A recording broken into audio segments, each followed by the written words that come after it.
Joining me today in the Capital TV show, Norman Roule. He's former senior U.S. intelligence official. Mr. Roule, how are you?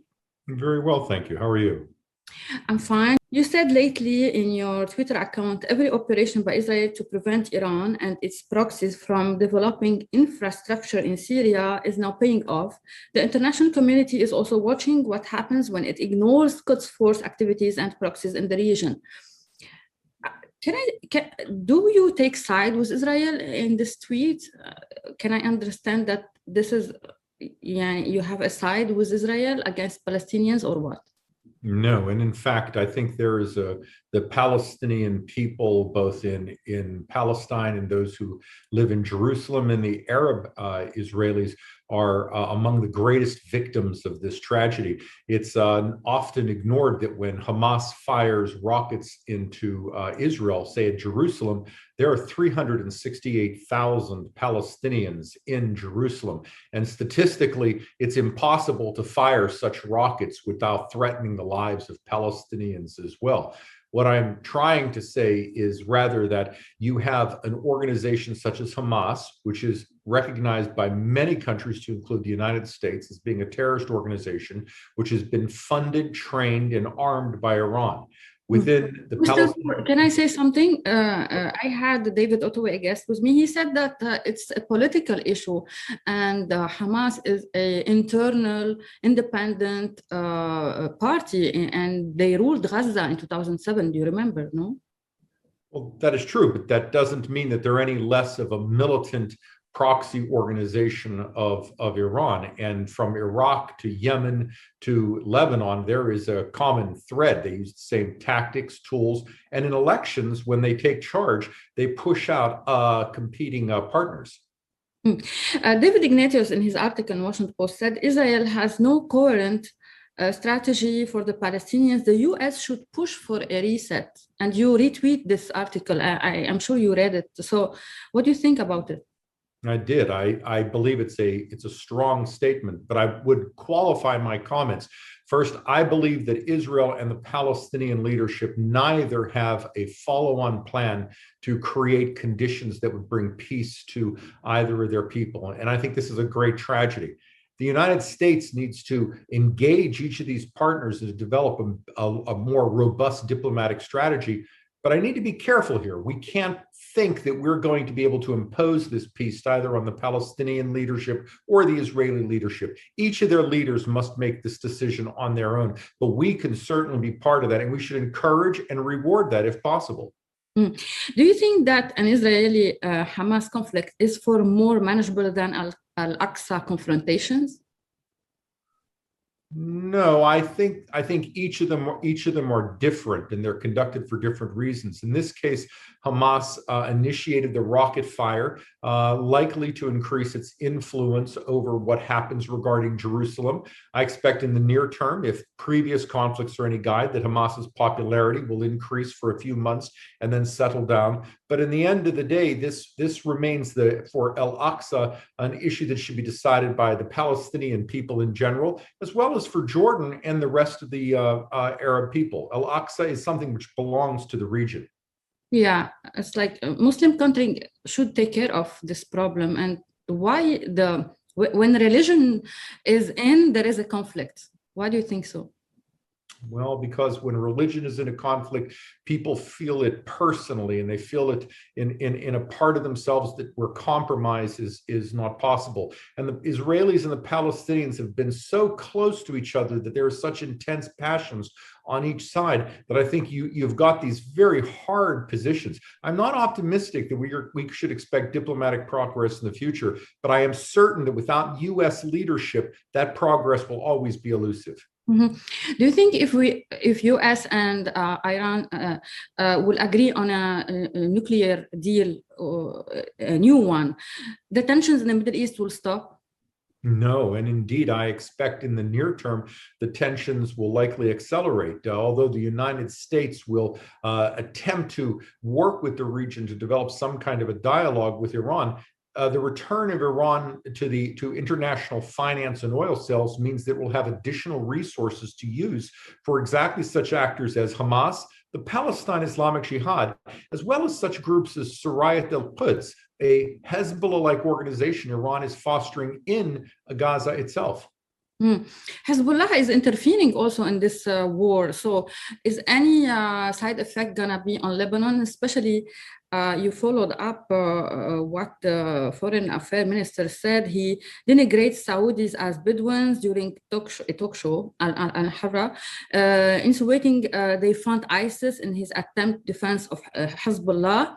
Also, KSK halt Lebanon agricultural import after record drug bust disguised as pomegranates. So you are expert in the region. You were a chief of station of CIA in KSA. So how do you think the Saudis will react to this insult, if we can say?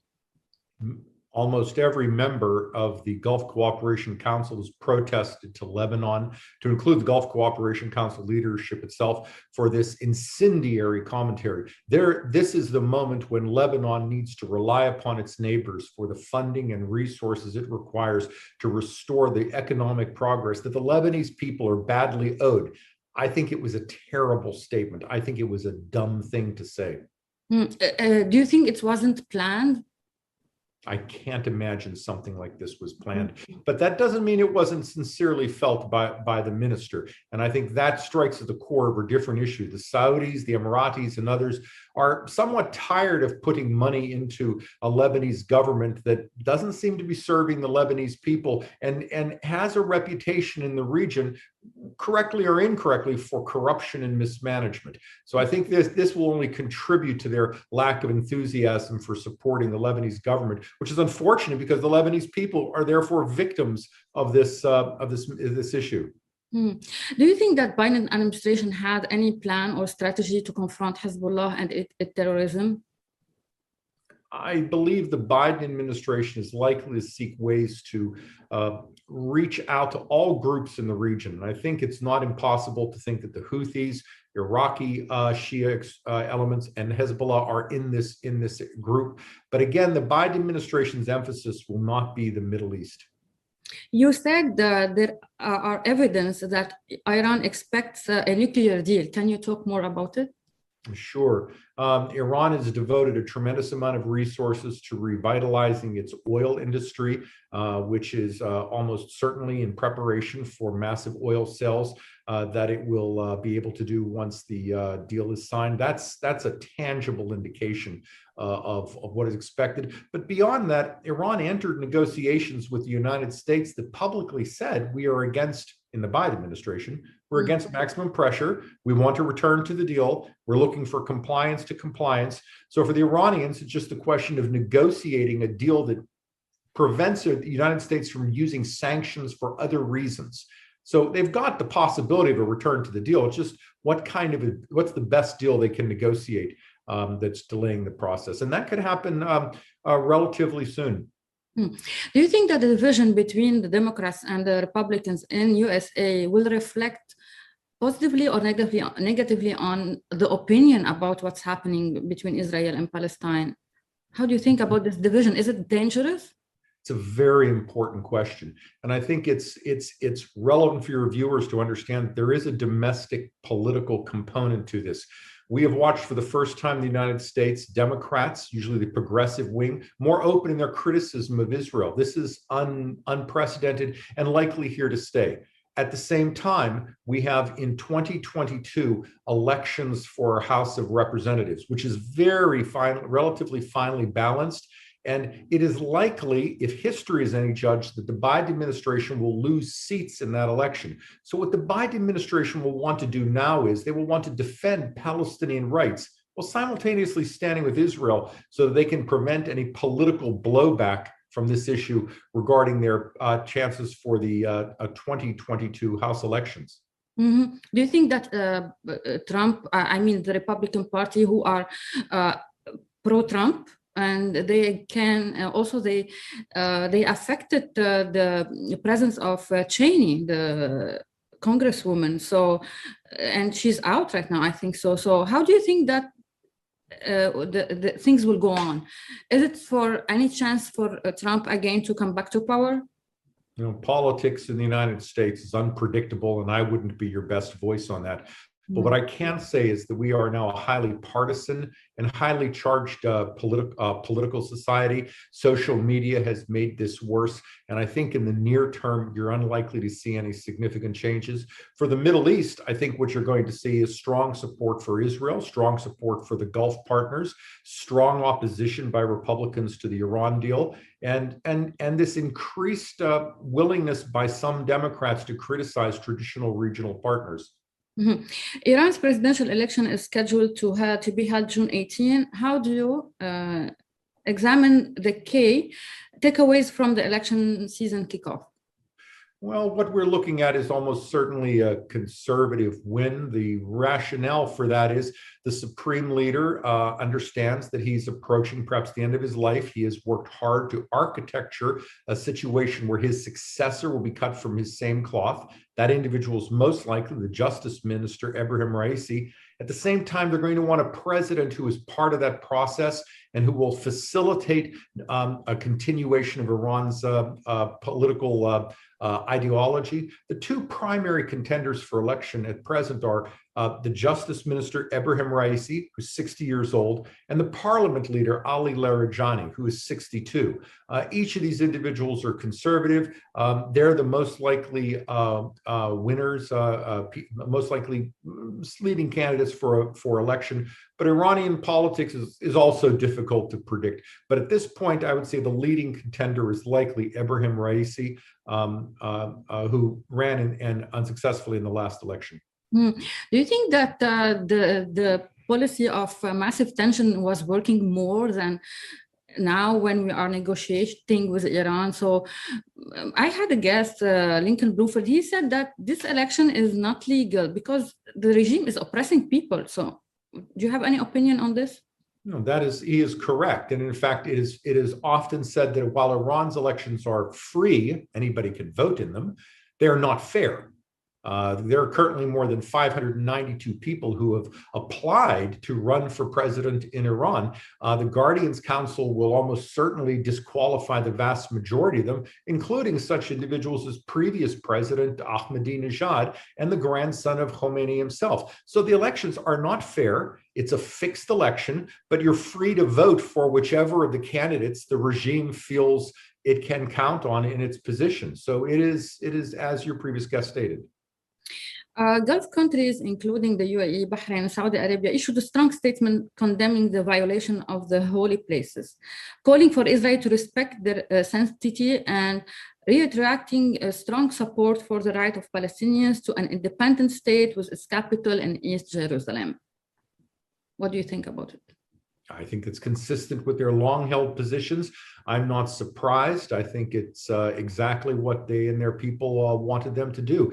The Abraham Accords may have meant that there is interaction between these countries, and it's an important and critical interaction on technical issues, on medical issues, on social issues, but that doesn't mean the Palestinian issue can be ignored. Indeed, I have stated, because I am a supporter of the Abraham Accords, that this is an opportunity for Arab diplomats in Israel itself to confront Israeli Palestinians and push for greater protections to the Palestinians. Mr. Roule, there is a conclusion that said the full cost and benefits of normalization will only be evident over time. So what is your point of view on this matter? It's absolutely correct. But frankly, the full costs and benefits of any issue take years to play out. I think we're in the earliest stages of this normalization. Let me give you a couple of things that could happen. What if Israel and the United Arab Emirates became a world superpower of artificial intelligence? Literally, a superpower. These types of issues are now conceivable. What if Bahrain and Israel could work on medical issues regarding specific diseases? This is now a capacity to bring Arab and Israeli brilliance and investment together. And that's what the world needs, but this will take years to play out. However, I do support a strong attention to Palestinian rights, and I believe the Emirati and Bahraini diplomats, just as Jordan, Egypt, and Moroccan diplomats, will press very hard for this. Do you think that this is embarrassing for the Gulf, for the countries who made the Abraham Accord, especially for UAE? Do you think this is the situation now? They provoke a war to stop the progress of the Abraham Accord? No, I think it's certainly something they and the world would rather not have happened. But the fundamental drivers for the Abraham Accord were the social, technological, and economic change that could only come through interaction. But in my discussions with Emirati and Bahraini senior leadership, they consistently made it clear before and after the Abraham Accords were executed that they would continue to press face to face with Israelis for Palestinian rights. So in some ways, the Abraham Accords are doing what people intended them to do. Mr. Roule, finally, you appeared on a documentary, Frontline. They were somehow attacking the Crown Prince of Saudi Arabia. You had a good statement about the progress in the region, especially after Vision 2030 occurred. So why the foreign media keep showing Mohammed bin Salman as a devil? Yes, I agree. The media attacks against the Crown Prince, but also against some other Arab partners of the United States is not only unfortunate, but I think it's something that's easy to do and win support in some political sectors of the United States. I have met the Crown Prince on a number of occasions, as I've met the Crown Prince of the Emirates and the Crown Prince of Bahrain. I have found them to be individuals who deeply care about the future of their people in the region and are committed to the type of reforms that the United States and other countries would support. This does not in any way mean that I'm trying to whitewash the death of Jamal Khashoggi, which was a terrible, terrible crime.